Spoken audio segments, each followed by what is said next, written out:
Christian Parenting.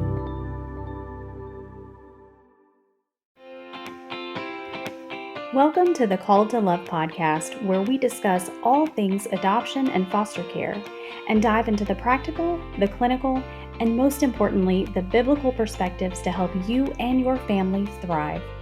I'm Summer Colbert, adopted mom, director of adoption and foster ministry, and champion for the Arkansas Baptist Children and Family Ministries.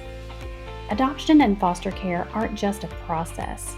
They are both unique invitations to go on a journey with the Lord, where you will experience life-changing opportunities to grow in your faith and learn to love in an entirely new way. One thing is for sure, being called to love means you will never be the same. Welcome back, sweet families, to the Called to Love podcast. As always, I am so grateful that you have chosen to spend your time with us today. And today we are going to be talking about desperate prayers for the adoptive parent's heart. And man, if you're an adoptive parent, you understand what I'm talking about, because there are just many moments in the adoption journey where we just feel desperate for the Lord, whether that's helping us to say our initial yes, whether that is in the waiting for the fulfillment of what we feel like He's called us to, or whether we are walking through really, really difficult trials with trauma or behavior or loss and grief.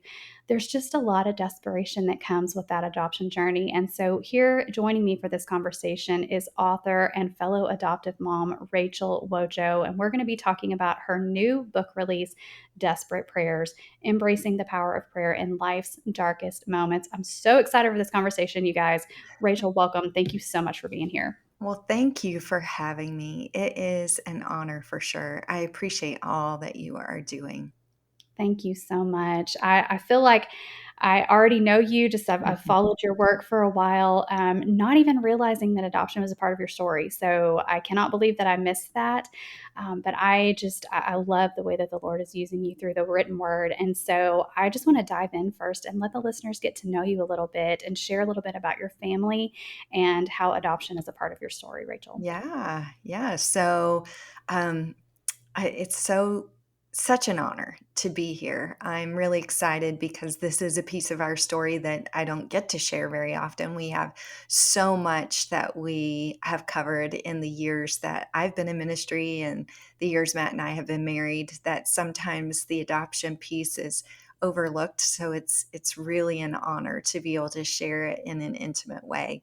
And I have to think first, I should explain to everyone that I grew up in a Christian home, went to church all my life and had Christian parents, and went on to Christian college, married a preacher boy, what was called a preacher boy back then in the day. And we married, and then God gave us a beautiful little girl. Her name is Taylor.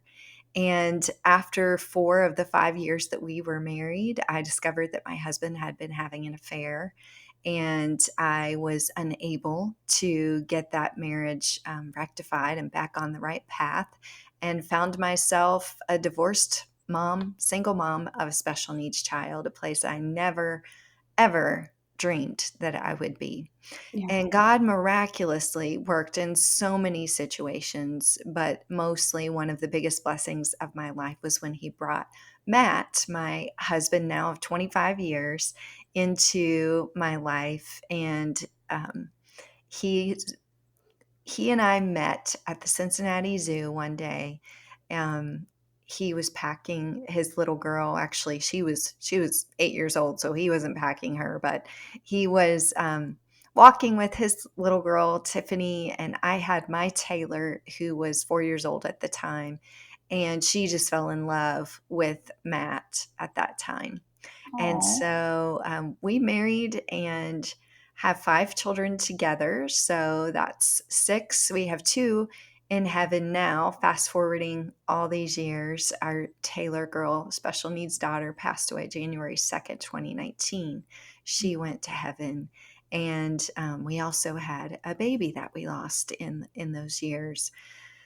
Many years before that, between our Tara and Samuel. So to give you the rundown of who currently lives in our household, we have a daughter who lives next door. Her name is Tiffany. She's married to Zach. and they are in their 30s. And then we have 5 at home who are trying to escape us, but we're just hanging on to them as long as we can. They are Michael's 22, Tristina is 20, Samuel's 19, and then Tara and Tessa are 15 and 13. So it is very much a busy, bustling household, and that probably gives all of your mamas who are listening a picture of, oh, kind of like my house, you mean? Right. Exactly. Oh, I love that. That is so amazing. And what thank you so much, first of all, just for sharing that part of your story. It just really helps us to get to know you better and to understand really the message that we're going to be talking about today, which is finding yourself in that place of desperation. And so, Rachel, as I mentioned, we find ourselves so often in places of desperation, just as daughters of the King, and then as wives and as moms, and then especially there's that added component when you talk about adoption or foster care, where it's just a really really hard calling. And so you talk about in your book specifically, and I've been reading through, listeners, just I have a copy in my hands, and it is just, I haven't been able to really put it down since the publisher sent mhm. it to me. It is so fantastic and well written, and just the way that you share, and you talk more about Taylor and just that loss and everything that goes with that, and the raw and the real that you experienced, and the hard conversations that you had with the Lord. And so maybe let's start there for those of our listeners who might find themselves in that place right now where they're like, look, I am desperate. I'm crying out to the Lord. I'm not feeling the relief. I'm not feeling his presence. So where do Mm. we begin in talking about if we find ourselves, because we know really and truly, if we're not there right now, we're going to be at some point Yeah, because we live in a fallen world, right? And exactly. so let's just begin in talking about finding ourselves in that desperate place. Rachel, where do we begin? You know, the day that I got out of bed for the first time after Taylor had passed away, and trauma does a number to your brain. Yeah. Watching your child's body carried away by an unmarked white van is just something that no parent ever wants to go through. And so your brain is just a scrambled mess. I honestly couldn't pray because I couldn't even string two cohesive thoughts together in my mind, much less get them to come out of my mouth. And Yeah. so, for the person right now who's saying, I'm a hot mess, I can't find words, I don't know how to think, I don't know how to pray, Yeah. then I would just say, when you wake up in the morning, and this is what I had to do, I would wake up and I would think, okay, Lord, my eyes are open. My heart is beating. You have put oxygen in my lungs today for whatever reason. And so I know that the hardest words I ever have to say to myself is that I did not die when my daughter died. So, Mm, Lord, you must have a plan for me. And that would just be the very first thought that I would just, open my eyes and say, get me out of this bed. Other people are relying on me. I have children. I have a husband. I want to serve them well. So help me. And that really was the crux of my prayer, was just, God yeah. help me. It seems Yeah. very, very basic and essential, but Yes. that's the truth of what it was. Yeah. Oh, absolutely. And you even talk about that of just like three-word prayers and those being sufficient. So let's talk about that a little bit more, because I think sometimes we, when we don't feel like we're being heard, it's because we're not praying the right way, or the Lord's not hearing us because we're not doing something right. Speak to that for us a little bit, Rachel. Yeah, I had a Post-it note on my desk for the longest time that said, "Drop prayer perfectionism." And Mhm. for me, it was just, I really needed to get rid of all the ideology I had about prayer, because it was interfering with my ability to pray. I thought that it had to be a certain format, or I had to use a journal and the journal had to be full, or I had to use prayer request cards and I had to mark them off. And Yeah. I love prayer models, I love prayer guides, I love all of those tools. They're appropriate for a time, but I think that what a lot of us miss when we're in desperate situations and desperate circumstances, those tools sometimes are not feasible. They're Yeah. just not, it's not feasible to be able to sit down and write for an hour or read for 30 minutes or whatever. And so I think dropping the perfectionism and just dropping the idea that there's only one right way and it has to be that way Yeah. is first and foremost in order to really draw close to the Lord. When Taylor passed away that first month after everybody was back to school and my husband was back to work, and it was the first time in 22 years that I ever had a quiet house to myself, Oh, because wow. even after my youngest had gone to school, I still had Taylor special needs with, typically a nurse or an aide or someone else. There was always someone in the house. So I found myself alone, and it was really hard to figure out what to do with that. And Yeah. so I started painting the basement. I know some of you are like, "What?" But just keeping my hands busy and Yeah. finding, physical, tangible things to do was important. And I would just paint the walls and sing. I couldn't even sing. I would just listen to worship music and Mm, cry and paint and pray. And my prayers were like, basically, I don't know what I'm doing. God help me. God hold me. And they yeah. were all these short prayers that I just really believed surely there's someone else out there who needs that help of recognizing that there's power in prayer, not because of who we are or the words that we say, but because of who God is. Yes. Oh, that's so good. I love that. And I love that you're talking about just doing simple, Mhm. I mean, really menial tasks, but sometimes that's all you can do. You're just like, Right, I've got to do something or just the next thing. And it's so right. true when you're dealing with, desperation, when you're dealing in grief, when you're dealing in trauma, our bodies just, I mean, we Yeah. really become paralyzed in a lot of Yes. ways in our ability to function well. And I think as we're talking about this, and again, our listeners represent all different facets of adoption or foster care, but every bit of it welcomes grief and trauma in Right. in some form or fashion. And Yes. so to be able to wipe away that perfectionism, because it's so true, we Mhm. can't follow the model of quiet times or prayer time or just time with the Lord in general in the same way when we are in really difficult seasons of high Right. demand, of big behaviors, of high need, high caregiving need, like what you experienced with your daughter. And so I think that's a really, really great reminder in all of this. You said something in the book that I thought was really interesting. You said one must learn to put boundaries around trauma in order to respond to it appropriately.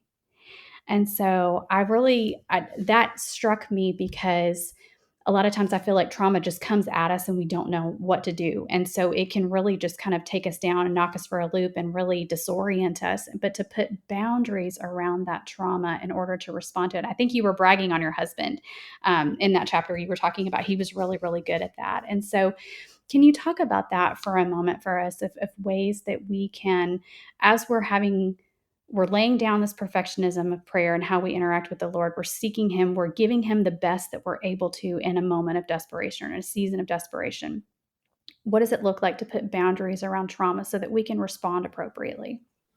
I think most of us as women, my friend Pam Farrell and her husband Bill have written a book called "Men Are Like Waffles, Women Are Like Spaghetti," and Mhm. it's this, classic book of explaining how great men are at compartmentalizing and how women just our emotions and everything flows together. The spaghetti noodle runs very quickly from dinner time all the way to prayer time, bedtime. It goes from, church to the ball field. And so I think for us, it's a lot harder to draw those boundaries. But I believe that prayer is one of those things that allows us to create that boundary because we can truly give it to God and then go to sleep. We Yeah. truly can.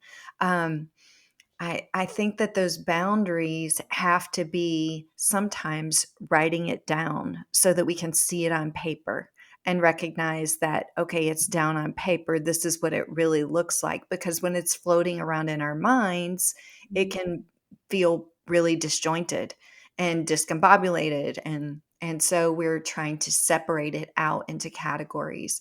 I really believe that the Lord calls us to just give things to Him that we're not meant to bear anyway. Mhm. And when we do that, that's the boundary right there.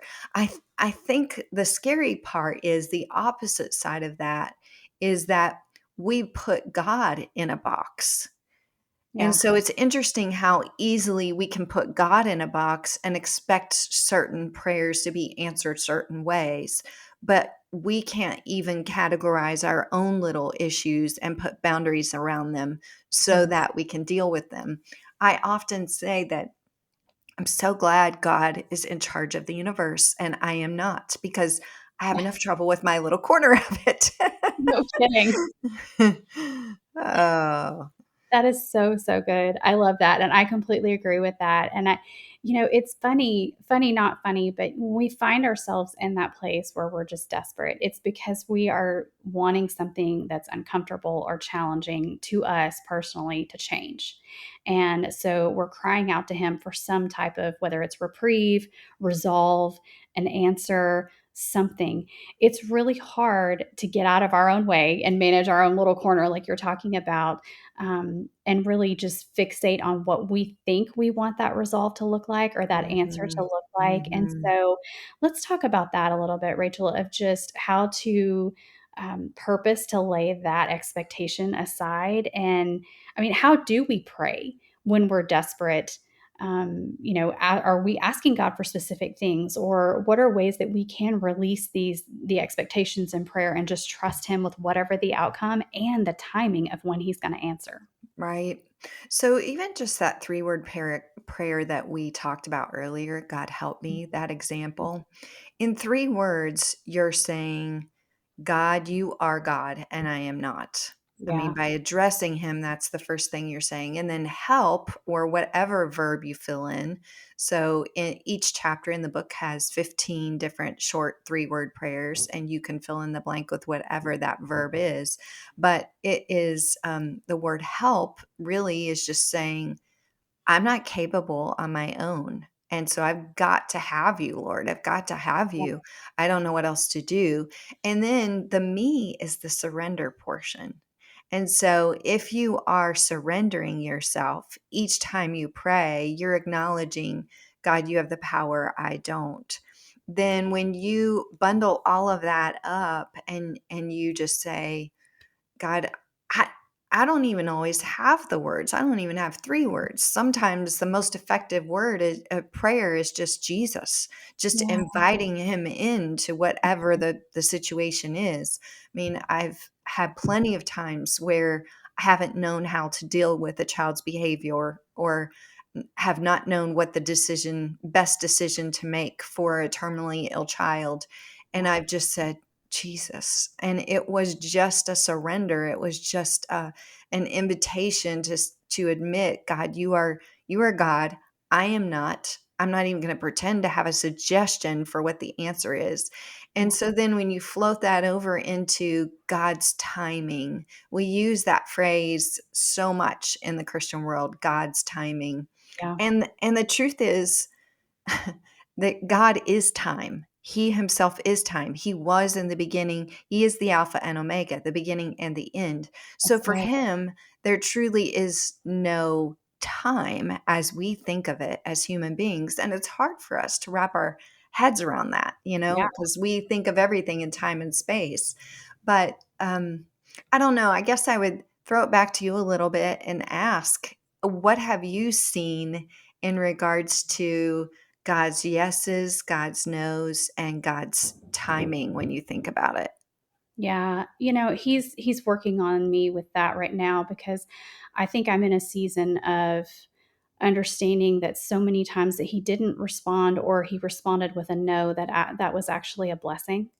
And in not giving me something that I thought that I wanted or even pursuing something that on paper was good, was not best. and not in his will. And so you're right. And I love that perspective of you talking about he is time. And so we're like, tapping our watch going, Lord, I've been praying. I've been talking to you for 6 whole days about this, or whether maybe it's 6 weeks, 6 months, 6 years, or, whatever that might be.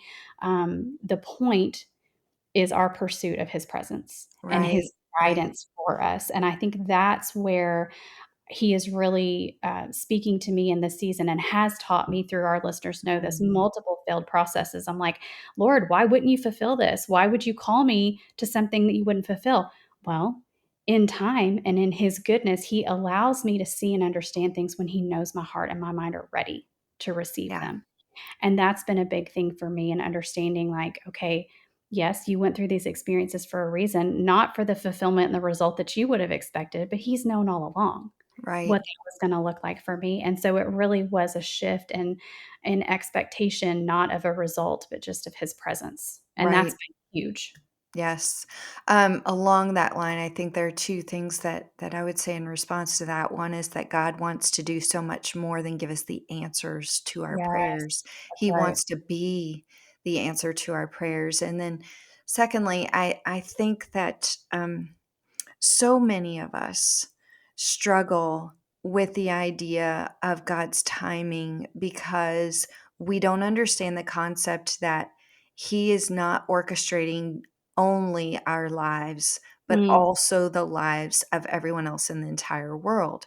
that's exactly So right. we don't have any way to know what piece of the puzzle, what piece of the tapestry the no was in someone else's life and how that affected them and how the answers that were no's to you could have been the answers of yes to someone else. Yeah, Your answers you received from God on what you thought were no's could have been because someone else was receiving a yes as a result.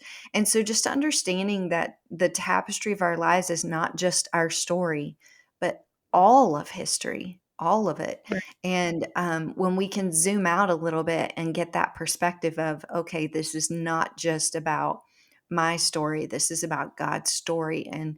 And I always say that it's our good and God's glory, and those 2 things are never separated from each other.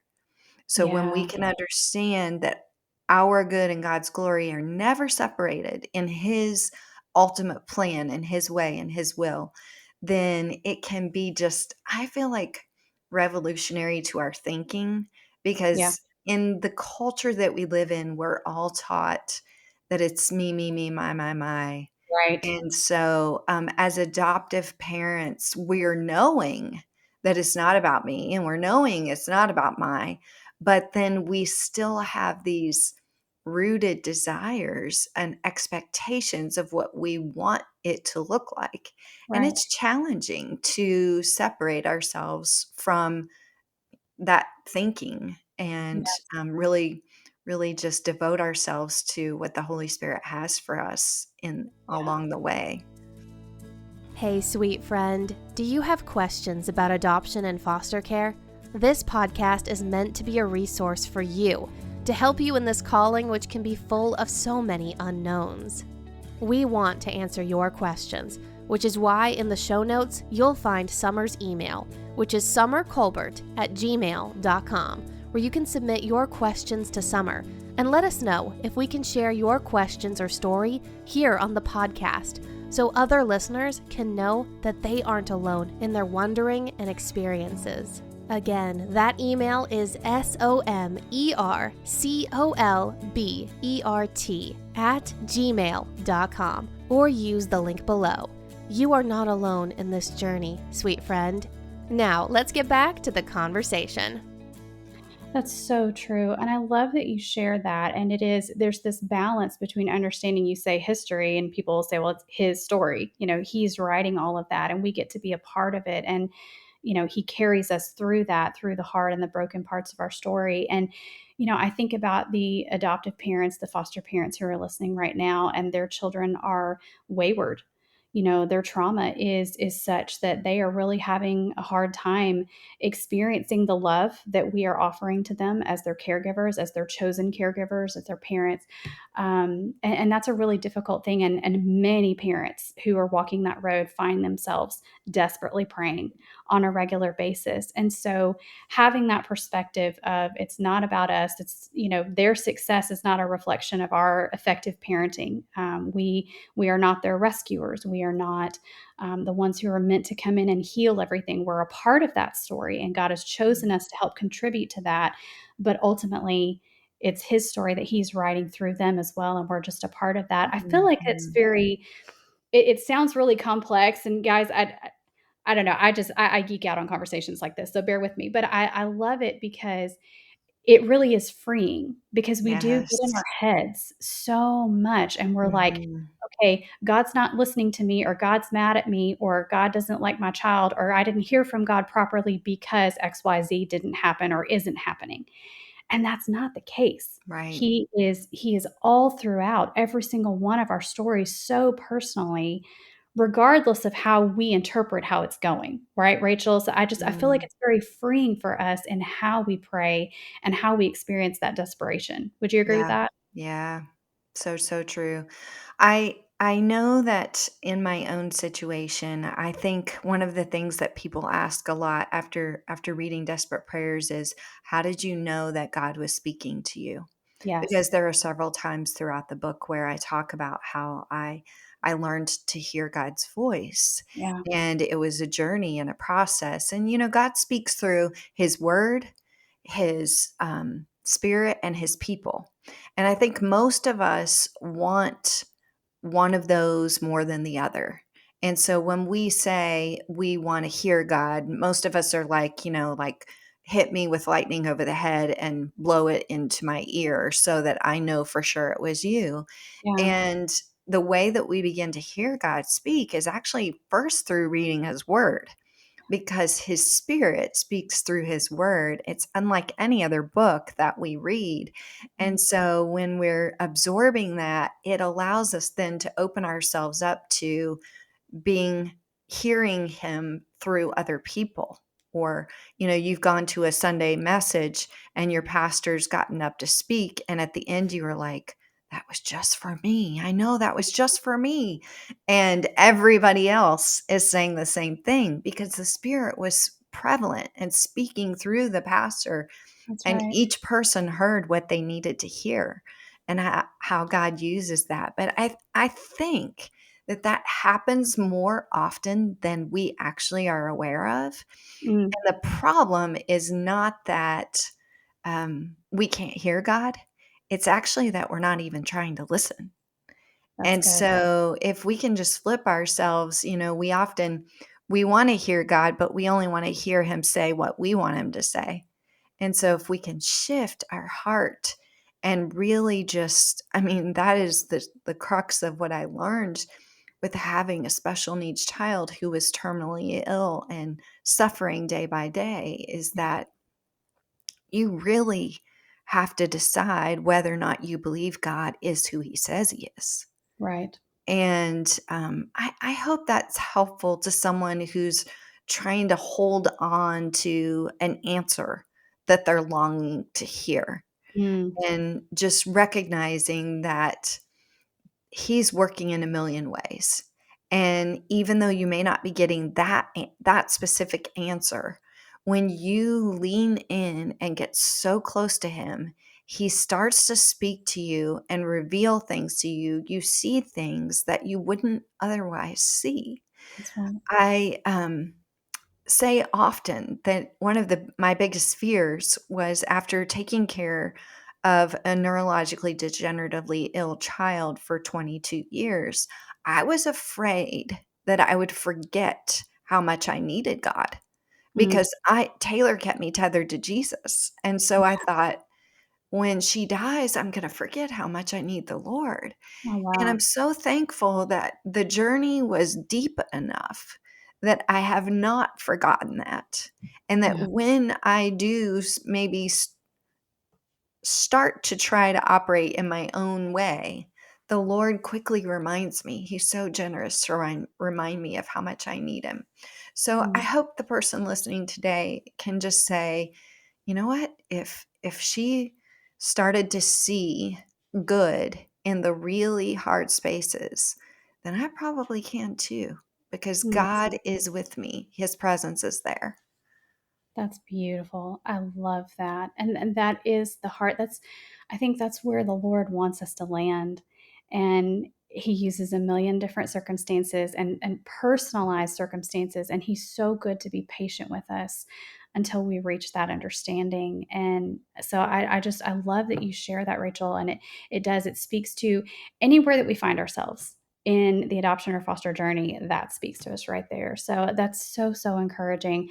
I want to go back to Taylor's adoption just a little bit. That Yeah. it's such a special story, and I feel like it would just really bless our listeners to hear that. So, would you share that with us, and just how sweetly the Lord ordained all of those details? Yeah, it was one of those moments where you feel like in your life you're in a movie, because Yeah. it just almost seemed like it couldn't even be real. Is this really true and happening? Um, our Taylor had, as I said, a rare neurological disease. She was gradually, losing skill day by day, year by year, very slow process on the skills that she was losing and that process of losing them. But at age 6, she was unable to speak anymore. She said very few words between the age of 6 and 9. She gradually she could mostly walk with assistance. Once even as a teenager, she was still walking a lot with assistance. Didn't Was never really wheelchair bound until the last few months of her life. She stopped being able to support her own weight, but Matt, my husband, had been such a strong presence and caregiver for her entire life. From the time that we met at the zoo, when both of us had those little girls holding our hands, all the way until, after we got married, after we had our other family that I talked about, 5 more children. Matt was just a faithful father. He was a provider, and there's so many ways that he loved our family well. Not just our biological children, but Taylor, and loved me well. And so you couldn't ask for a better father, Mm. but he was not carrying the label of being her father. And most of that was because he wanted to give Taylor's birth father the honor of continuing to be her father. And when Taylor turned 18, her birth father gave the guardianship rights over to me. He had not seen Taylor since she was 12 years old. And so I took on those rights. And I just don't think for those 4 years that either Matt or I ever thought about adoption, because she was over 18. But I think in the last year of her life, and especially right before she began to get really sick, Matt came to me one night and said, I feel like I'm supposed to adopt Taylor. And Mm. it took me a little bit by surprise, because in my mind, he was already her father. I mean, he Right. had given his entire life to caring for her in so many ways. I mean, you all know what I mean by so many ways, like cleaning up the throw up, and, helping carry her around the house, up and down the steps, and just so many ways every day, caring for her, loving on her. And I said, I don't know anything about adoption, but I'll just see what I can find out. And so we started the process, and I thought, I didn't know that normally adoptions are a 6-month process. I had no idea. Um, but I started the paperwork, and when we started the paperwork, we were assigned a guardian ad litem who would come into the home, because Taylor was unable to go to the court at that time. She was too ill. And so we started all of this paperwork, and we were afraid. We didn't know. She wound up in the hospital. And honestly, I was still in a little bit of denial. I thought, well, we'll come home from the hospital and everything will be back to normal the way it was.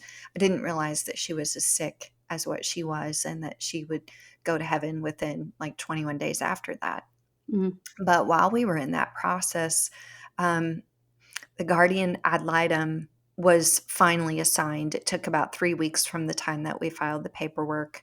And we explained to her, look, we don't even think Taylor's going to live much longer. They've kind of told us that if she doesn't start eating and drinking, then, she might have 3 weeks is all at the most.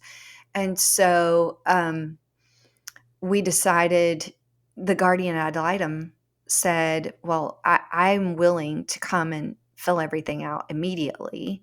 And she did. And she filled out all of the necessary paperwork. And so just miraculous story after story. For instance, an attorney came into where my husband was working. He was a patient of his, and brought up the discussion of adoption. And Matt said, well, actually, we're going through an adoption right now. And he explained, and the attorney was in such a position that he could put in a favor for us. And Oh, so wow. it expedited the process of allowing that adoption to go through. So the Monday before the end of the year, on Monday that week, they said to us, if you can come down to, actually, no, I'm sorry, it was on Thursday, and we went to the court on Friday. If you can come down to the courthouse on Friday, tomorrow, and be here before 2 o'clock, we close at 2. So you probably need to be here by noon. Then we will get you assigned to a judge, and you can go in and have the hearing. And so it just was crazy. I had sisters in town by chance, and just the way the Lord orchestrated for us to be able to go down to the courthouse for my biological children to witness their father become the actual father of our sweet Taylor. Mm. And I didn't know this, Summer. I'm sure you know this, but I did not know this. I did not know that when a child is adopted, their birth certificate is reissued with the name of the parent who is adopting them, as if that parent were present at the time they were born. Mm. And so Taylor passed away. This happened our hearing was on December 31st, and the very last day of the year that it could be. And Taylor passed away on January 2nd. Mm. So about 2 weeks later, after she passed away, we got her birth certificate in the mail with her new name. And then about a week later, we got her death certificate in the mail with her new name. Wow. And so it's just one of those moments where you're opening the mail and you're saying, Lord, I don't even know how you did this. It is so miraculous.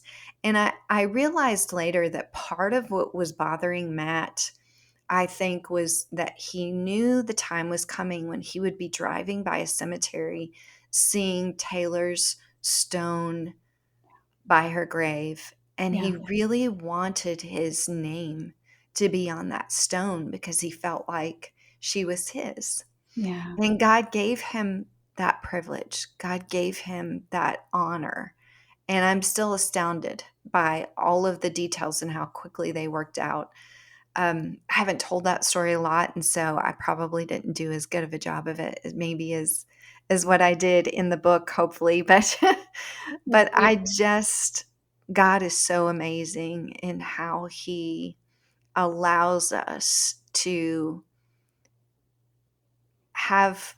I mean, if someone loves so much as a human being, imagine how much greater the love of our Father is. Yeah. Yeah. That's so good and it's so beautiful. And I appreciate you sharing that. And it's just so touching. And as you were sharing that and you were talking about all the details that came together for you to experience that, I think it brings us back to this idea of desperate prayers and Mm, recognizing all of the ways that the Lord ordained the details, met you every step of the way, Mhm. reminded you along the way because your heart was attuned and you were seeking him and all of that, I think it just relieves our desperation a little Mm. bit, and it just makes us desperately grateful. Like, Lord, how Yeah. can I possibly praise you enough when I fully understand how much you are in this life with me Yeah. and in my story? And so I don't know, that's what came to my heart and my mind as you were sharing that. And I think in my own story, I can see that and just the ways that the Lord has met us, he's given us guidance through things that in just ways that we would never have even thought to ask him, but he in his Mhm. goodness did that. And so listeners, I pray that this conversation's been a blessing to you. Rachel, is there anything that you would say just in closing to specifically our adoptive or our foster parents right now who, just in a word of encouragement as it relates to desperate prayers as they walk their journey? Yeah. I think desperation really fuels a dependence on God like nothing else. Yeah. And so what God has invited you into right now is a holy privilege. It's a Yes. holy privilege because it's an opportunity to get to know him on a level that you otherwise wouldn't. And so don't don't miss that opportunity because it's rich. There's so much joy in it, and you learn how to commingle and hold together the joy and the sorrow, recognizing that one makes the other sweeter. And so I'm praying right now, and in fact, if it's okay with you, I'll close in prayer that Yes. we would just allow these desperate spaces to create a dependence on God that causes us to see Him in a new way, experiencing Him in a new way, and recognize that only in heaven will we ever be able to grasp everything Mm. that God did for us on this side of eternity. But until then, He has a job to do and allows us to partner with Him. So Yes. I just pray that the one who's really, really hurting right now can start to open their eyes to the gift of his presence, the gift of his promises, and mostly the gift that prayer is that allows us to communicate with him and receive the direction and the peace that we need, that panic drives us to peace. Yes. Oh, amen and amen to that. That is absolutely fantastic. So uplifting and just challenging in the best way. Rachel, I want to make sure that our listeners can connect with you further and they can get a copy of the book, Desperate Prayers. Guys, like I said, I'm reading it right now. Cannot recommend it enough. It is just a fantastic resource. And now that you know the person and the heart behind it, it just makes it that much sweeter. So, Rachel, how can they do that? Yeah, great way to do that is just to go to desperateprayers.com. And we have a lot of different resources there. There is a class on how to be a prayer warrior for your family in dark times. Mm, It's full of tools and resources, really easy ways that you can latch on to pray for your family when you're in deep struggling. Simple things that I think will be maybe new ideas that you haven't thought of before that can just be perfect little tools for the hard times. yeah. And then the book is there as well with all kinds of resources, discussion guide if you want to go through it with a group or all sorts of other things. So would love to connect with you there at desperateprayers.com. Fantastic. Okay. Friends, I'll have that link in today's show notes. And what a great point. I love that you talk about that. When we're going through a desperate season, it's not just us, it Right. affects our entire family. Yeah. And so, what a fantastic resource to have to guide not only yourself, but your family through that. So, what a blessing. Rachel, thank you so much for being my guest today. It has just been an honor. Oh, my privilege for sure. Thank you for having me. Thank you so much for listening to Called to Love today. I love to hear from listeners, and so I would love to connect with you to hear your stories and answer your questions right here on the show. You can find me on Facebook and Instagram, send me a direct message, or send me an email at the link in today's show notes. I pray you have been encouraged by today's episode to walk in faith and continue to embrace your own call to love. Until next time, blessings, sweet friends.